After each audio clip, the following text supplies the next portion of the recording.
Today, in India, more than 75% are non-Muslims. 75%.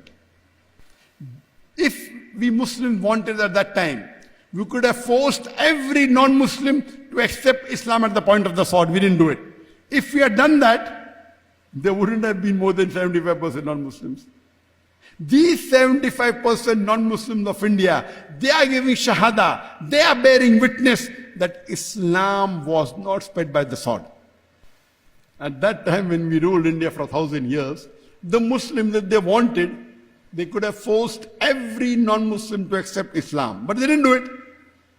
Because Islam does not give permission. Islam says, La ikraha fid din, there is no compulsion in religion. Truth stands out clear from error. So these more than 75% non-Muslims of India today are giving shahada. They are bearing witness that Islam wasn't spread by the sword. Which Muslim army went to Indonesia today?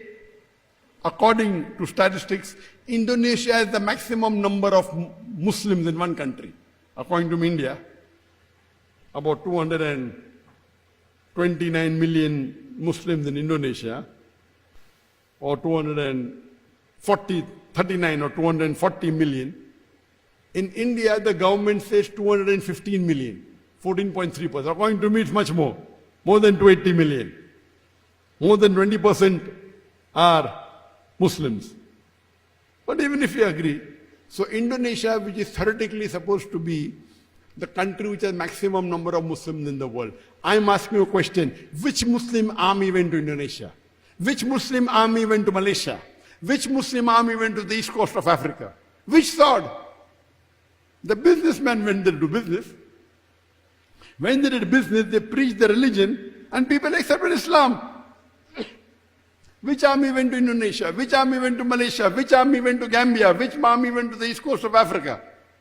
To Senegal? Later on the Britishers come and they play games. So these countries are giving shahada that Islam was not spread by the sword. Which sword? Thomas Carlyle, he writes in his book, Heroes and Hero Worship, that you should first get your sword. Every new idea initially begins in the mind of one. In one man, in the full world alone. And if one man alone propagates and picks up the sword, it will be no benefit. First you have to get the sword. Which sword is Thomas Carlyle talking about? He's talking about the sword of the intellect. I started my talk by quoting a verse of the Quran of Surah Nahl, chapter number 16, verse 125. He says, Udu ila sabili rabbika bil hikmah wal mu'azzat al hasna wajadun billati ahsan. Invite all to the way of their Lord with wisdom and with preaching, and argue with them and reason with them in the ways that are best, most gracious. It's the sword of the intellect. It's not the sword of steel.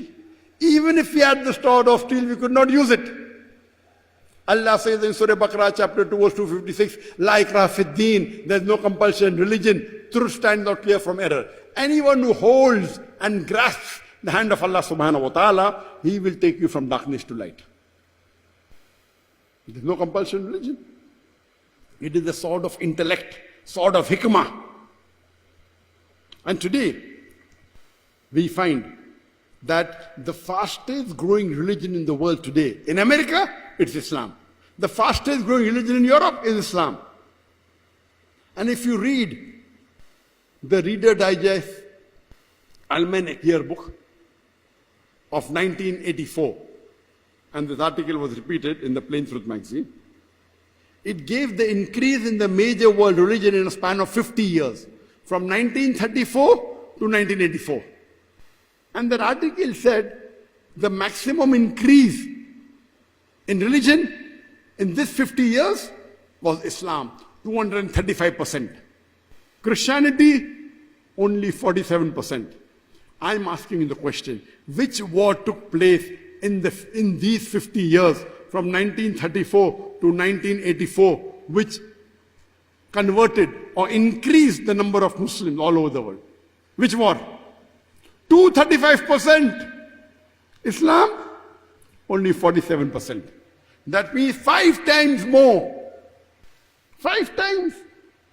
47 multiply by 5 is 235. Islam spread 5 times more than Christianity in these 50 years. Which war took place in these 50 years which forced non-Muslims to become Muslims?